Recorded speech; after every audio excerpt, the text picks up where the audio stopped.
Thank you for standing by and welcome to Remitly's third quarter 2025 earnings call. At this time, all participants are in listen-only mode. After the speaker's presentation, there will be a question-and-answer session. To ask a question during this session, you'll need to press star 11 on your telephone. If your question has been answered and you'd like to remove yourself from the queue, simply press star 11 again. We ask that you please limit yourselves to one question each. You may get back in the queue as time allows. As a reminder, today's program is being recorded. And now I'd like to introduce your host for today's program, Dave Beckel, Vice President, Investor Relations and Strategic Planning. Please go ahead, sir. Thank you. Good afternoon, and thank you for joining us for Remitly's third quarter 2025 earnings call. Joining me on the call today are Matt Oppenheimer, Co-founder and Chief Executive Officer of Remitly, and Vikas Mehta, Chief Financial Officer. Results and additional management commentary are available in the earnings release and presentation slides, which can be found at ir.remitly.com. Please note that this call will be simultaneously webcast on the Investor Relations website. Before we start, I would like to remind you that we will be making forward-looking statements within the meaning of the federal securities laws, including but not limited to statements regarding Remitly's future financial results and management's expectations and plans. These statements are neither promises nor guarantees and involve risks and uncertainties that may cause actual results to vary materially from those presented here. You should not place undue reliance on any forward-looking statement. Please refer to the earnings release and SEC filings for more information regarding the risk factors that may affect results. Any forward-looking statements made in this conference call, including responses to your questions, are based on current expectations as of today, and Remitly assumes no obligation to update or revise them, whether as a result of new developments or otherwise, except as required by law. The following presentation contains non-GAAP financial measures. We will reference non-GAAP operating expenses and adjusted EBITDA in this call. These metrics exclude items such as stock-based compensation, payroll taxes related to stock-based compensation, our pledged 1% contribution, integration, restructuring, and other costs, and other income and expense.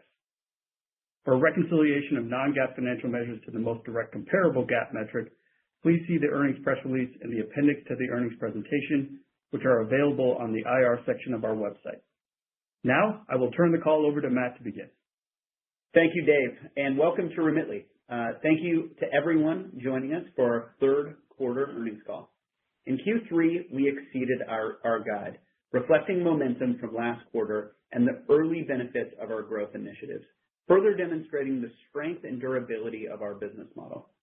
Remitly is a structurally advantaged financial platform built for durable growth. Revenue growth of 25% and adjusted EBITDA margins of 15% reflect our disciplined execution and focus on sustainable, profitable growth, even as we continue to invest and expand. Today, I will focus on how our third quarter success directly validates our ambition to expand from being a leader in money movement to capturing a larger portion of the $22 trillion total addressable market. Our performance in the third quarter reflects the value of trust as the engine and competitive advantage that secures our enduring relationship with the customer. At Remitly, trust means something very specific.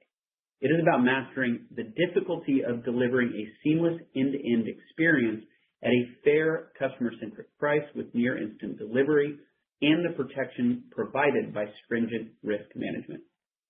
We deliver trust by mastering complexity on the inside so we can deliver radical simplicity on the outside. The underlying mechanics behind every transaction lead to that peace of mind. We are obsessed with eliminating the customer's core anxiety, delivery uncertainty. In the third quarter, our reliability metrics improved even further, 99.99% uptime across the app and web, and speed metrics that underscore the value of instant delivery, with over 94% of all transactions completed in under an hour and over 97% of transactions completed without customer support contact. Our platform is built on a powerful foundation with trust at its core. We want to communicate today how that platform is extending across two main fronts: new customer categories and new products as shown on slide 5. Specifically, I will share an update on our success with customer categories including business and high amount senders. I will also provide an update on new products with an update on Remitly One, including Flex and Stablecoin. Moving to slide 6. Remitly Business continues to scale rapidly as we execute against a large opportunity. As we highlighted in Q2, with Remitly Business, we expanded our TAM more than tenfold, from approximately $2 trillion to $22 trillion, as we aim to serve millions of small businesses, paying international contractors, vendors, and employees.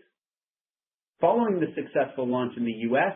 in Q2, we expanded into the UK and Canada, marking a major step in building a global small business payments platform. Our product allows small businesses to onboard, verify, and send internationally in minutes, a seamless extension of the trusted experience we've built for consumers as we pursue a low-touch, product-led go-to-market approach for business customers, designed to drive efficient, scalable growth of this important customer category. The number of total businesses using the Remitly platform grew sequentially this quarter to nearly 10,000, and average transaction sizes are roughly twice those of our core consumer category.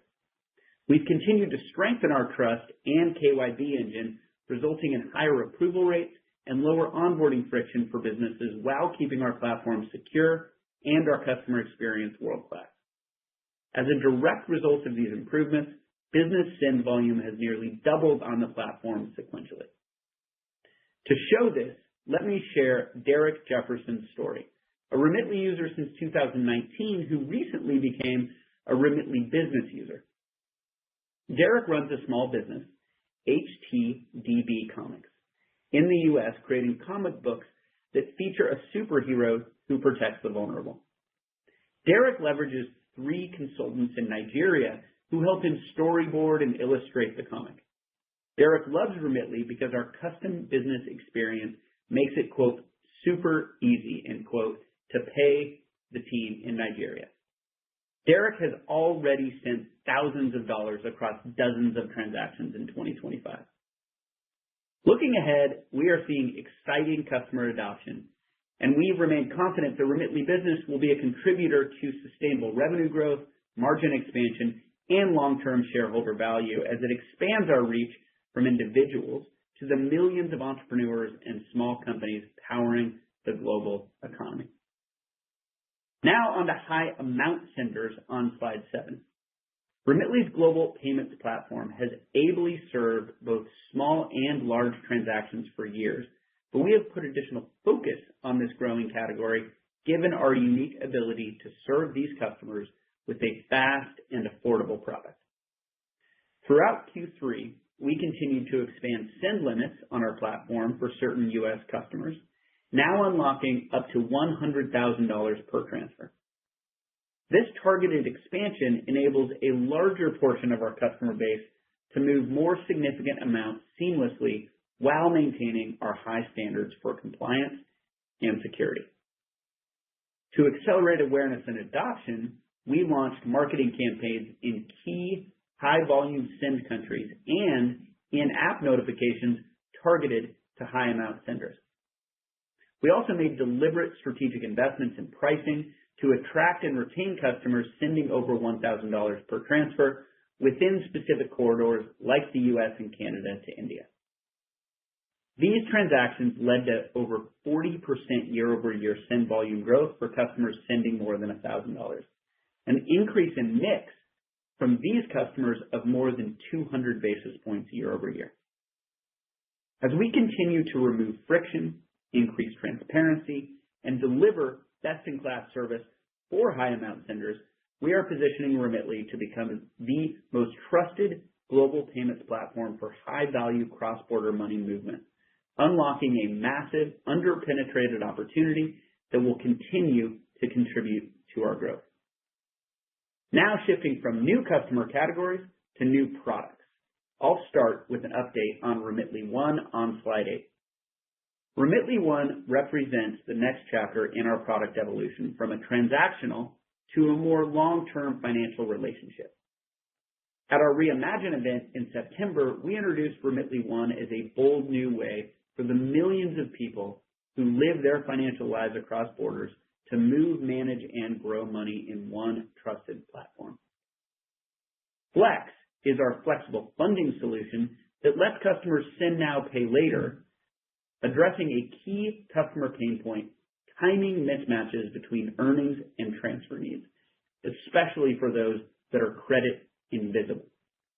With over 100,000 active users at the end of Q3, this product is designed to bring liquidity to our customers underserved by the broader financial system. Our proprietary data allows us to identify a valuable category among our 8.9 million customers who demonstrate consistent and responsible financial behavior, enabling us to prudently match their liquidity access with their past cross-border payments behavior. Flex provides an essential safety net for time-sensitive payments like medical emergencies or tuition, as well as a deeper long-term relationship with these customers. Remitly Wallet, which allows direct deposit and multi-currency balances, and our digital debit card compatible with Apple Pay and Google Pay, have shown healthy early adoption. These products expand engagement beyond send events and are expected to diversify revenue over time through interchange while reinforcing our core value proposition.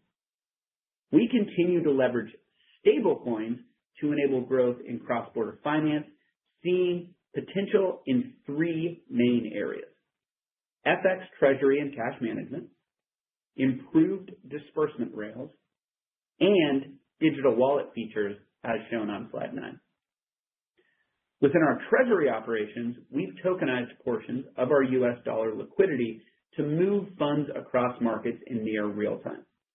This capability enhances our ability to fund operations globally, improves capital efficiency by reducing idle float, and strengthens our FX treasury and cash management, all while maintaining the transparency and control expected from a regulated platform. On the customer side, stablecoins enable a hybrid network that combines our already scaled fiat infrastructure with blockchain interoperability. We initially launched USDC in the United States to rapidly build the foundational infrastructure and compliance framework for our wallet, and we have since integrated stablecoins into our payout network for disbursements in partnership with Bridge, a Stripe company, recently expanding this capability into two key volatile currency environments, Nigeria and Argentina, where customers seek stability and flexibility. Looking ahead, we are focused on enabling customers to manage and hold more stable digital currency balances within a Remitly wallet. As we look ahead to 2026, we remain deeply optimistic about our position. We have built a formidable platform that still commands only a small share of a massive and growing market with significant upside ahead. Three key factors will drive our growth next year. First, our new customer expansion efforts continue to unlock new corridors and customer categories, such as Remitly business customers, extending our reach and reinforcing our global network effects. Second, our product portfolio expansion is gaining momentum, as early successes with Flex and Remitly One lays the groundwork for broader offerings such as credit and multi-currency accounts for our nearly 8.9 million customers. And third, we are well positioned to benefit from a powerful shift from cash to digital remittances, aided by the One Big Beautiful Bill going into effect on January 1st, 2026, which imposes a 1% tax on cash and other physical remittance instruments, but exempts digitally funded transactions. This legislation significantly amplifies the advantage of our digital-first model. In closing, at Remitly, we start with the recognition that financial services do not naturally transcend borders, and we are designed to do exactly that. That is why we are built, unlike other digital payment providers, that create local market ecosystems and stitch them together. Our borderless global network is a key component of our unique competitive advantage. Remitly now supports more than 5,300 corridors with more than 5.4 billion bank accounts and mobile wallets and over 490,000 cash pickup locations. Finally, we hope you will join us either virtually or in person at Remitly's first Investor Day since our IPO on December 9th, 2025, where we will be sharing more of our long-term vision and detailed roadmap. Now, I'll hand it over to Vikas to walk through our financial and operating highlights from the quarter. Thank you, Matt, and good afternoon, everyone. We delivered another strong quarter of profitable growth. As shown on slide 12, third quarter revenue was $419.5 million, up 25% year over year, and adjusted EBITDA was $61.2 million, representing a 15% margin. Despite facing the toughest comp for the year, results exceeded expectations, with revenue and adjusted EBITDA both $7 million above the midpoint of our Q3 guidance. We continued our track record of GAAP profitability in Q3, reflecting disciplined execution across the business. Now, I will begin with an overview of our third quarter results and then share our outlook for the fourth quarter of 2025. As we did last year, we will also provide some early perspective on 2026. Let me unpack the revenue growth drivers. Send volume grew 35% to $19.5 billion. Supporting this strong volume growth, send volume per active customers increased 11% year over year. This was driven by growth in both transactions per active and average transaction size as we continue to win share and gain traction with higher amount senders and business customers. Quarterly active customers increased 21% year over year to nearly 8.9 million, in line with expectations. Our retention levels continue to remain strong. Take rate was 2.15%, in line with expectations. Now, let me dive deeper into our revenue outperformance from a geographic and new products perspective. From a send side, U.S. revenue grew 28%, driven by continued share gains. The rest of the world grew 20% year over year, a sequential deceleration reflecting the toughest comp of the year in Q3. Note the rest of the world revenue grew 58% year over year in Q3 2024. On the receive side, revenue from regions outside of India, the Philippines, and Mexico grew 31% year over year. Similar to last quarter, our Mexico receive revenue growth outpaced overall revenue growth. We are continuing to outperform in the Mexico receive corridor, growing meaningfully faster in that corridor than the broader industry. Our outperformance showcases how our focus on localized innovation, including offering QR code-based cash pickup, is driving share gains in Mexico. Before moving to a review of profitability, I'd like to highlight our progress with new customer categories and products. As Matt noted, we are seeing strong momentum with new customer categories. Enhancements to the Remitly business platform and market expansion efforts drove a near doubling of business send volume sequentially in Q3. And new marketing campaigns and product enhancements targeting high amount senders resulted in 40% year over year send volume growth for customers sending more than $1,000, an increase in mix of more than 200 basis points. I'll focus my commentary around product momentum on Flex, which continues to scale rapidly and is becoming an important driver of growth and engagement for Remitly. Flex is our flexible funding solution that lets customers send now, pay later with a no-interest cash advance.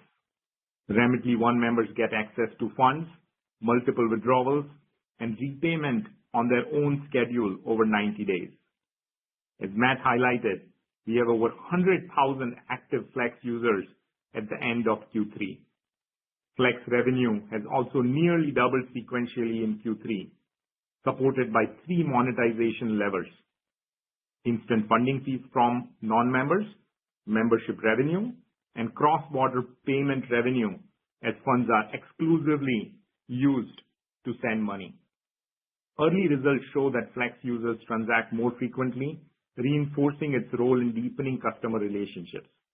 On the cost side, Flex operates with minimal incremental cost to serve, and early cohorts show strong repayment activity with provision for credit loss rates in line with expectations as we continue our measured rollout. While Flex is still nascent, membership cohorts have demonstrated strong unit economic progress. Importantly, notional cost of capital is considered when measuring unit economics of the Flex product.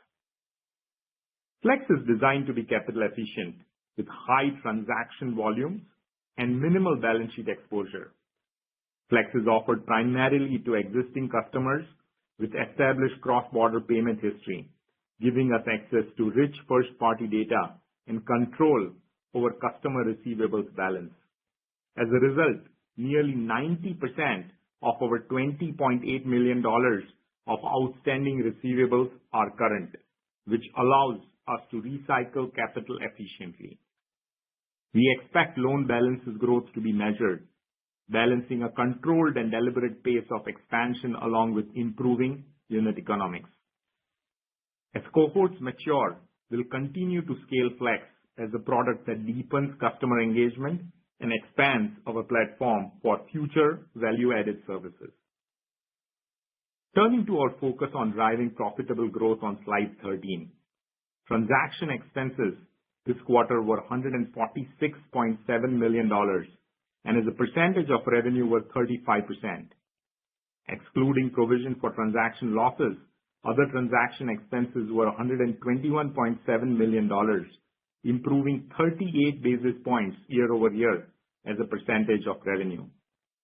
The mix of digital receipt transactions increased year-over-year by more than 200 basis points, continuing a trend that has been positive for our business and customers. While early days, we have started leveraging stablecoins to unlock network efficiencies. Provision for transaction losses was $25 million, or 12.8 basis points as a percentage of send volume, in line with our expectations. Our ongoing investments in AI-driven risk models enable us to proactively mitigate fraud trends while preserving the trusted, seamless experience our customers expect. As I shared in prior quarters, revenue less transaction expense, or RLTE expansion, is an indicator of the long-term business model success. RLTE dollars grew 23.4% to $272.8 million, reflecting strong customer activity and economies of scale. RLTE as a percentage of revenue this quarter was 65%, consistent with what we have seen in the second quarter. We are focusing on long-term RLTE dollar growth as we continue to attract new customers, innovate with new use cases, and scale. With that, let me walk you through the specific non-GAAP expense categories on slide 14. Marketing investments remain disciplined and growth-focused. Marketing spend was $87.5 million, up 25% year-over-year, and at 20.8% of revenue, which is consistent with what we had in the same quarter prior year. Q3 also marked the first quarter where we began comping the marketing efficiencies achieved in the second half of 2024. Marketing spend per active customer was $9.88, up 3% year-over-year, reflecting ongoing high ROI investments in growth initiatives. We continue to invest strategically behind high-amount senders and business customers. Our LTV to CAC was about 6x, while the payback period remained under 12 months. As a reminder, marketing investments drive returns for many years beyond our initial investment, given repeat behavior. Customer support and operations expense was $25.9 million, and as a percentage of revenue was 6.2%, improving 21 basis points year-over-year, continuing a trend we have seen over the past couple of years. Our AI-based virtual assistant and product improvements have enabled lower agent contact rates while maintaining strong customer satisfaction ratings. Technology and development expense was $55.4 million, and as a percentage of revenue, improved by 53 basis points year-over-year. Technology and development expenses grew 20% year-over-year as we become more efficient in managing our spend while delivering robust product innovation. Our technology investments continue to deliver on the metrics that matter most. As Matt shared in Q3, over 94% of transactions were disbursed in under an hour.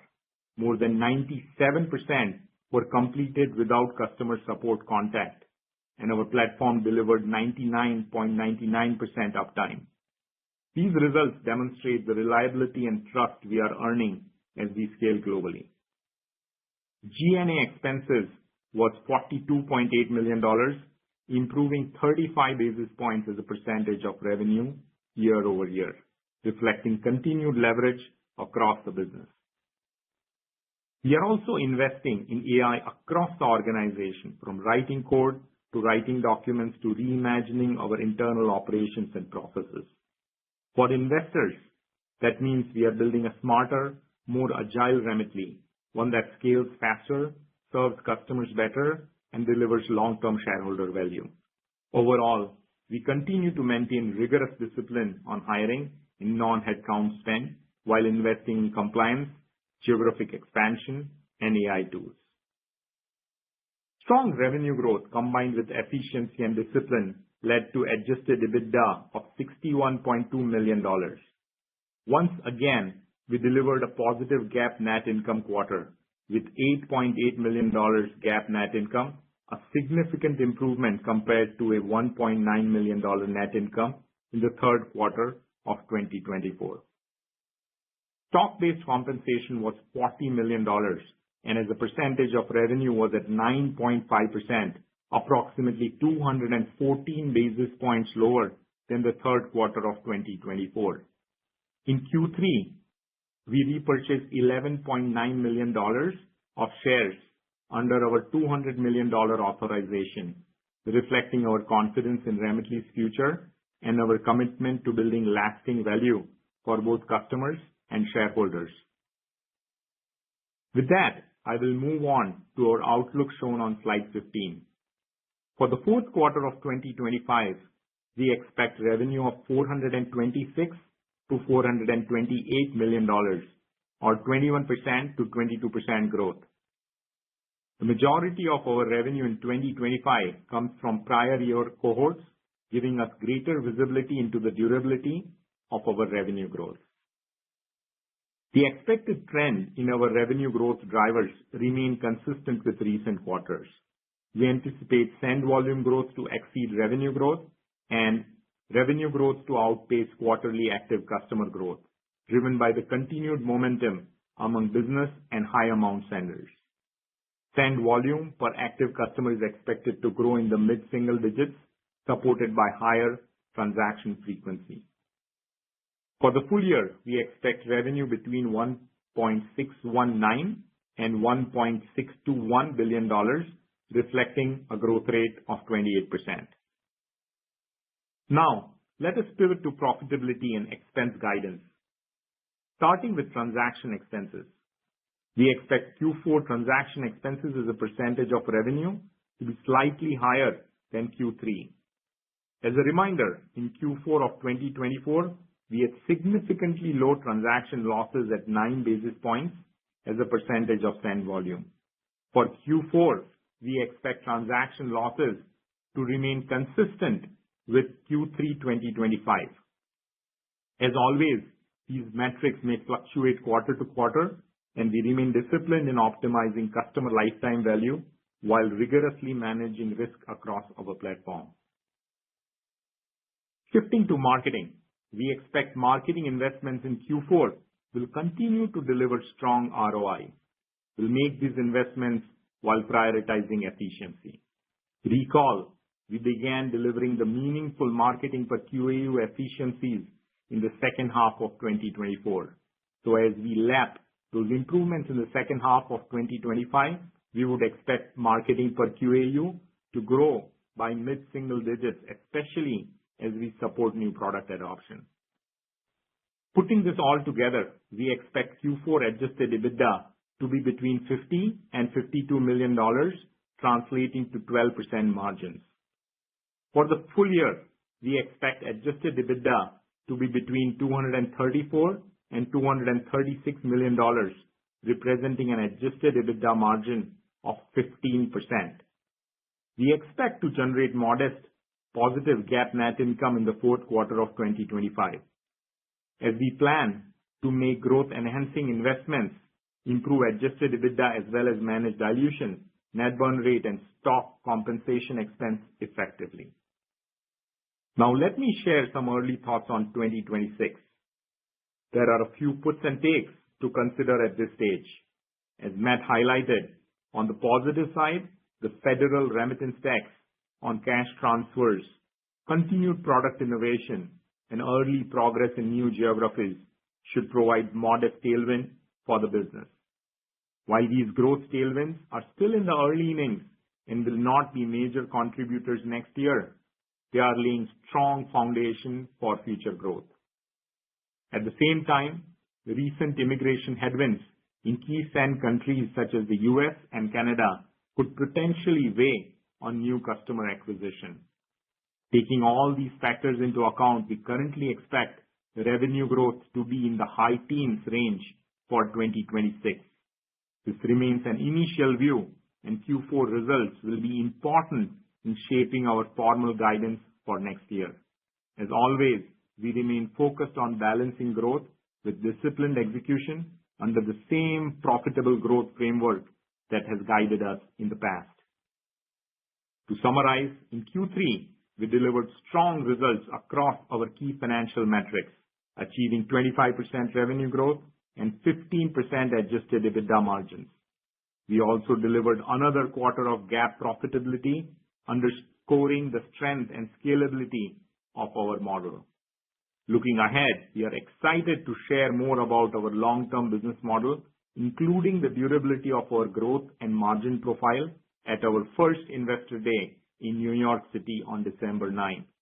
We remain confident in the long-term growth potential and disciplined in our capital allocation approach. With that, Matt and I will open up the call for your questions. Operator? Certainly. And ladies and gentlemen, as a reminder, if you do have a question at this time, please press star 11 on your telephone. One moment for our first question. And our first question comes from the line of Tien-Tsin Huang from JP Morgan. Your question, please.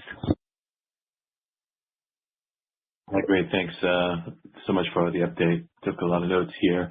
Just thinking about 26 and the high teens outlook that you're initially setting here, I appreciate you called out some of the tailwinds, but it doesn't sound like you're assuming much contribution from some of the new products or maybe the tax tailwind, that kind of thing. Just want to better understand what you've assumed or have not assumed in the high teens outlook. Thank you. Yeah, thank you for the question. I'd start with FY25 first because that sets a strong foundation for a strong FY26. And clearly, H1 as well as Q3 were strong proof points of our execution. As you saw, Q3 revenue grew 25%, margin at 15%, and strong, performance trends across the board, whether it was, send per QAU growth as well as send volume growth.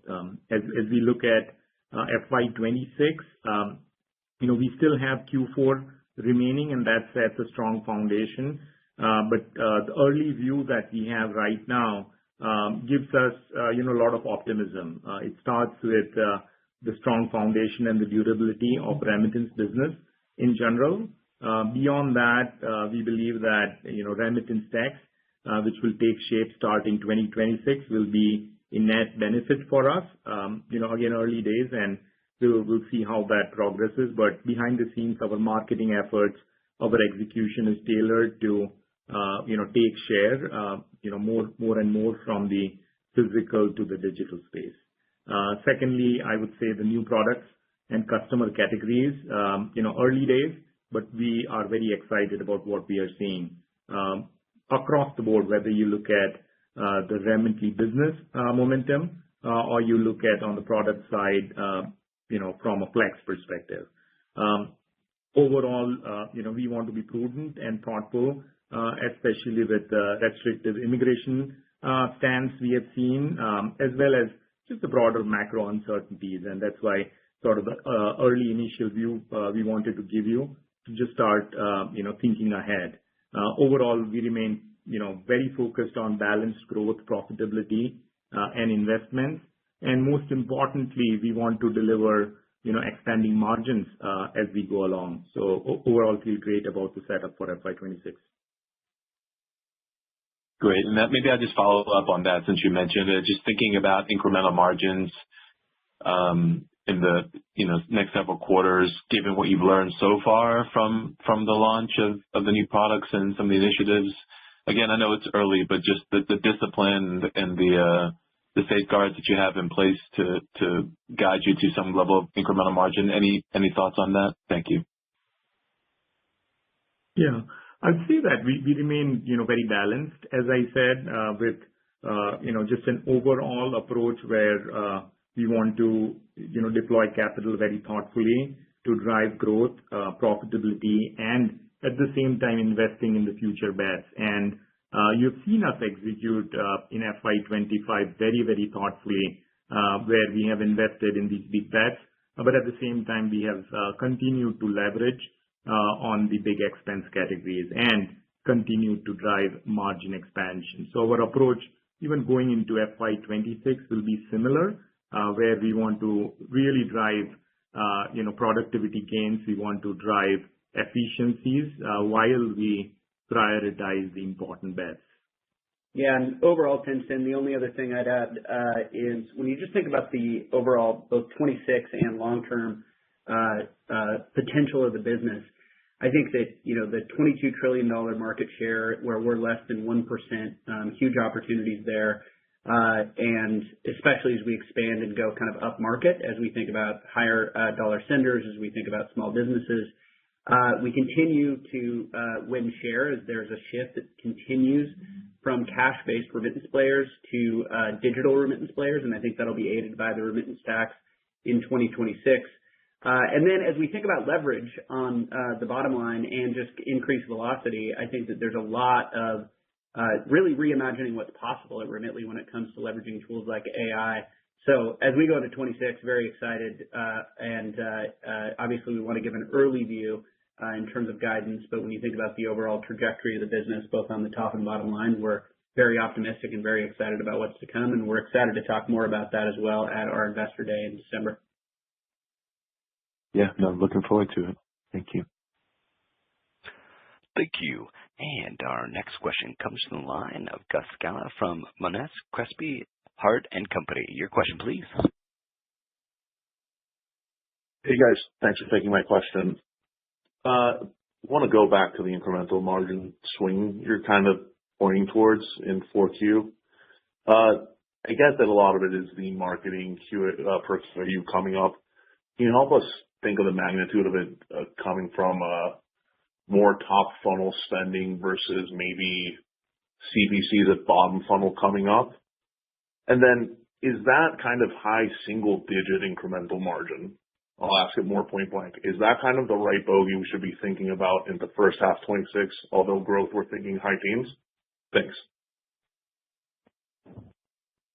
Yeah, I think at a strategic level, when you look at the overall just flywheel of our business in terms of, I think this is true of most payments businesses, but certainly as we get more scale, the center of the flywheel that we've shared in the past, and then we'll talk about more at Investor Day, is, ultimately adjusted free cash flow. And when you think about it from a overall scale and growth standpoint, the flywheel is very much spinning. And so we're able to not only be able to drive down costs, both variable costs and fixed costs, but we're also be able to leverage the ability to drive more to the bottom line as we think about the investments we've made to build a brand that obviously, if you look at last quarter, 8.9 million customers used our product. But if you look at the word of mouth effects, it gives us the ability, whether it's on the variable cost component and continuing to drive leverage there, on the marketing component and being able to leverage the trusted brand and user base that we have.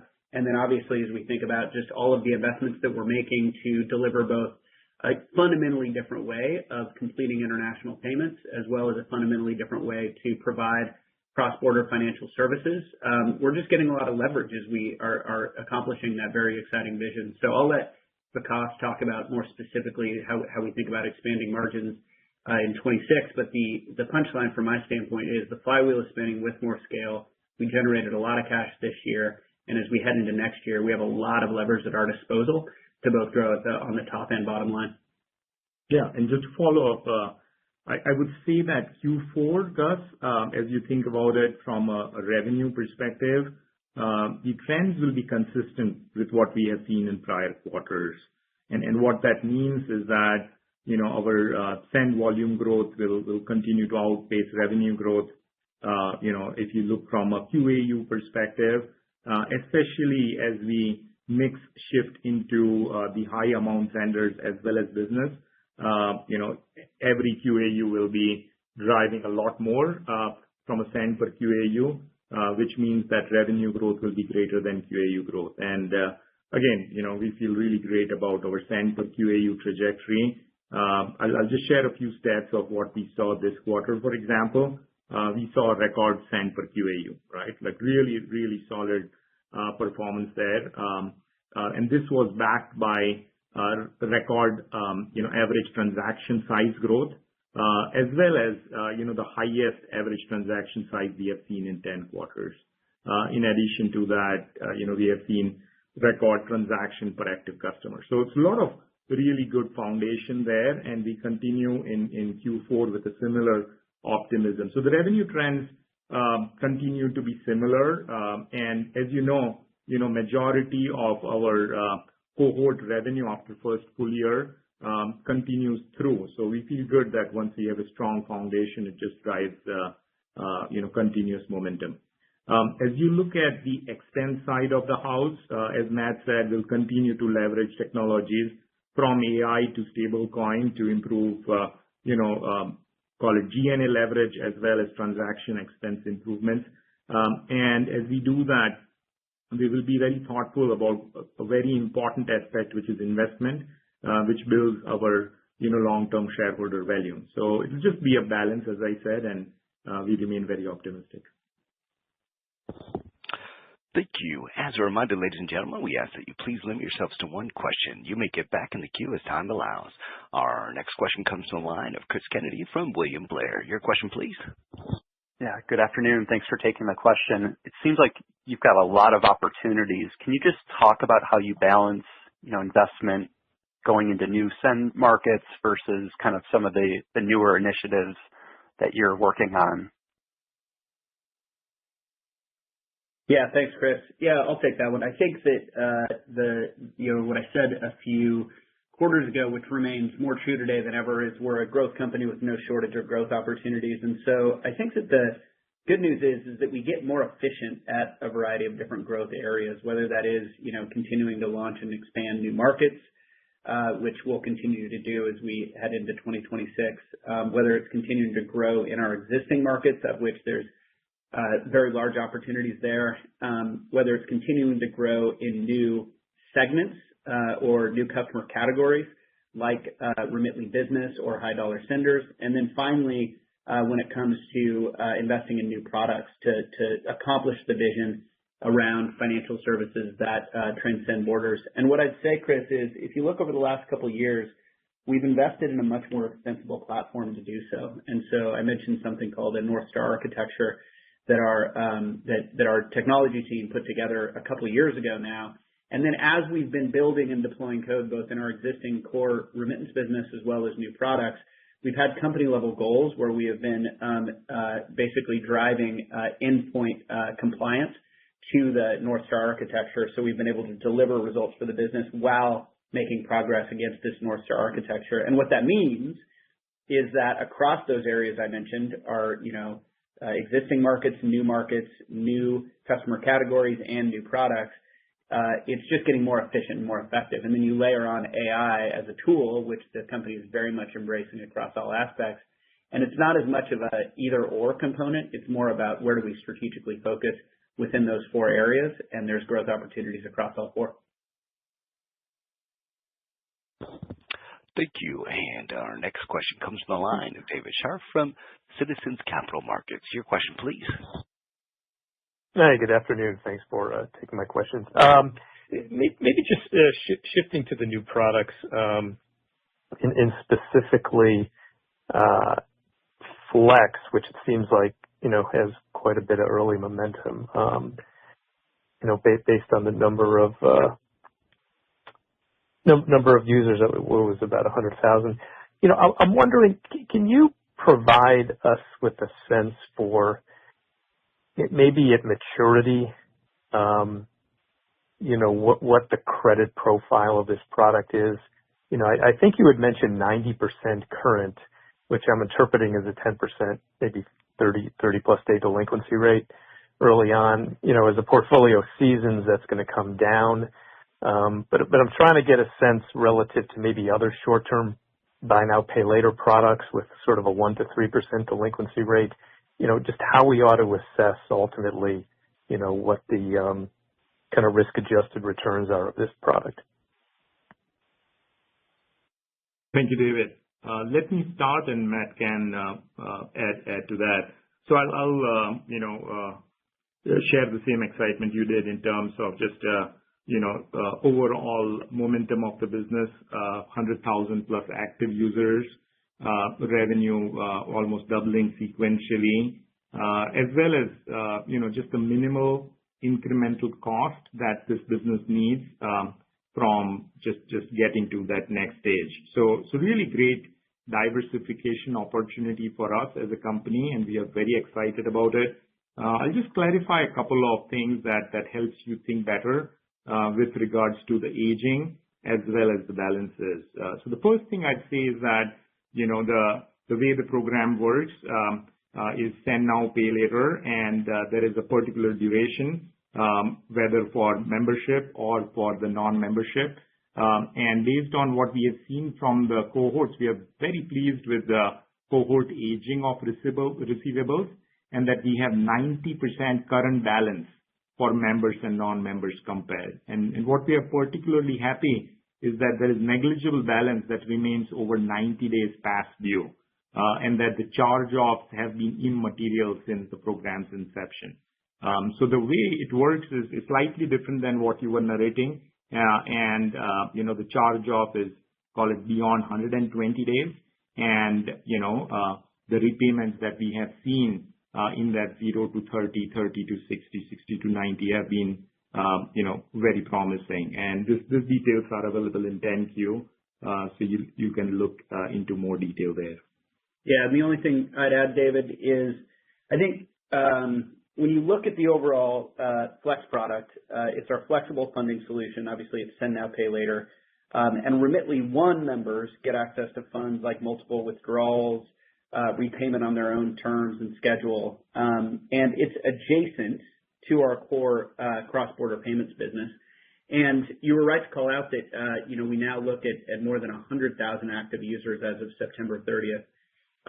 So we're really pleased with the progress there. And I think that the second point is providing liquidity to our customers and underwriting is complex. And so as CEO, the way to be successful in complex areas is having the right expertise on the team, and that's critical. And it's important to note we have decades of experience in the underwriting space, from the board level to the Flex leadership to the team broadly, to help guide our strategic direction there.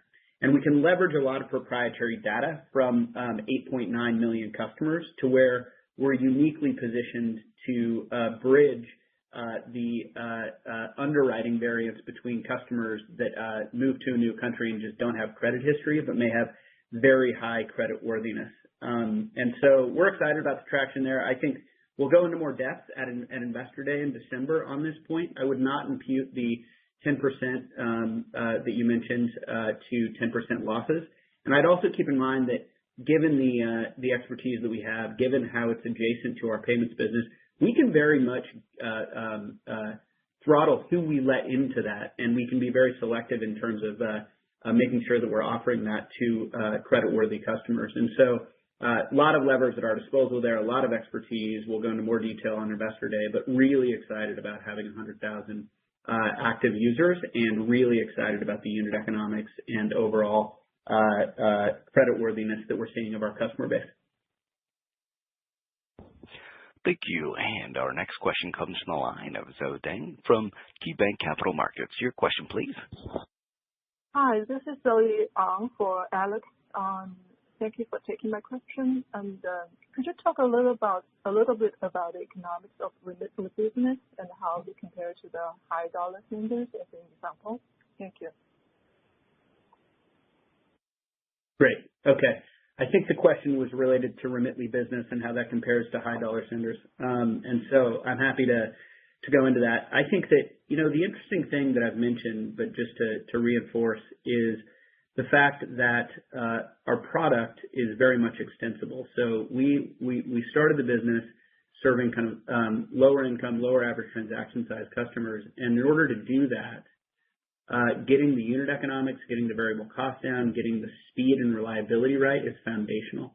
And so if you kind of think about it from a classic innovator's dilemma standpoint, moving up market is easier for us. And so we have done that with both high dollar senders and with our Remitly business product. But our structural advantage is on the lower end where we start in terms of micro businesses in particular, because they have not been served by traditional financial institutions. And if you look in Q3, we continued to strengthen our KYB, our Know Your Business engine, resulting in higher approval rates. We also refined our risk and business verification checks to lower friction. And we've seen great customer momentum so far. The number of total businesses has grown sequentially to nearly 10,000 now active on the platform. And in terms of your question, how it compares to our other high dollar senders and other individual P2P remittance transactions, the average transaction sizes are roughly twice those of our core consumer category. So business send volume has nearly doubled on the platform sequentially. We also rolled out new markets to the UK and Canada specifically, and we are really excited about what's to come in the Remitly business space. And as we say at Remitly, we're just getting started and certainly are in the business space. Thank you. And our next question comes from the line of Zachary Gunn from FT Partners. Your question, please. Hey there. Thanks for taking the question. So I want to go back to the guide a little bit, 4Q and the 26 commentary. You're talking about traction with new products and business, but on a net dollar basis, you're implying in 4Q you're going to have the lowest dollar amount since, I think, 1Q24. Similarly, 26 implies a large step down in the amount of incremental dollars. So what is decelerating or not performing that's causing the drag? And then similarly, I just want to ask on the take rate quickly, because I understand it's being impacted by business and larger volume customers coming on, but maybe could you just comment on how much of the take rate compression this quarter was customer mix versus any impact from pricing investments or anything else? Thanks. Hey, Zach, I'll take that and I'll start in the reverse order. Let me start with the second part of your question and then move to the first. Look, if you think about the take rate part of your question, I would go back to what we have shared over the last, call it 4 quarters, which is, our North Star metric is the long-term RLTE, or revenue less transaction expense dollars. And that's a much better indicator of our business. And the reason is, to some extent, all the things you mentioned, like take rate is impacted by a lot of different factors, from transaction size to corridors to pay-in, payout types to customer segment mix.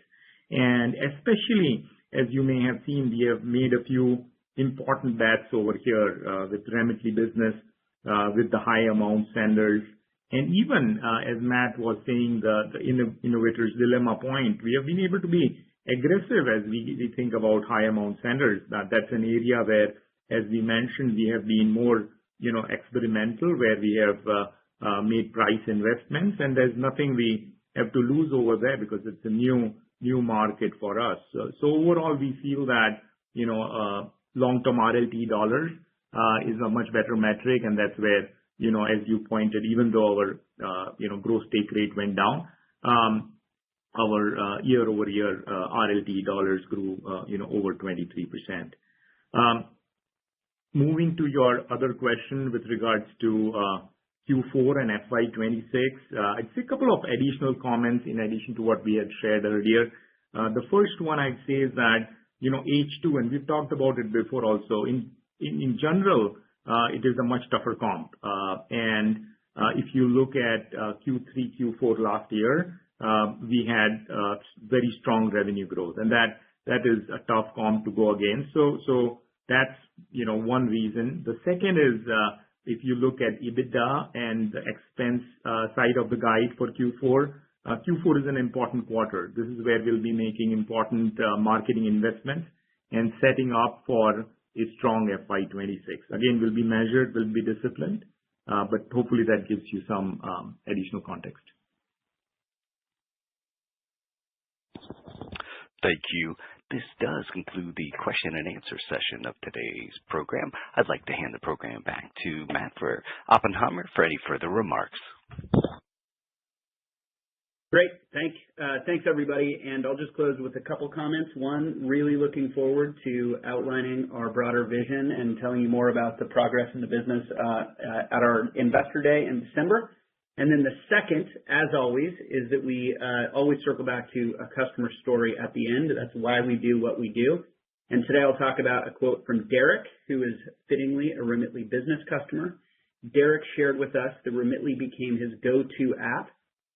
He said, quote, "It's click, click, and the money is arriving," end quote. We thank him for his loyalty and for trusting Remitly to get money to his business reliably and seamlessly. And thank you, everybody, for joining us. We appreciate your support. We're excited about the opportunities ahead and look forward to sharing our progress at Investor Day and beyond as we continue to execute on our vision to transform lives with trusted financial services that transcend borders. Thank you, ladies and gentlemen, for your participation in today's conference. This does conclude the program. You may now disconnect. Good day.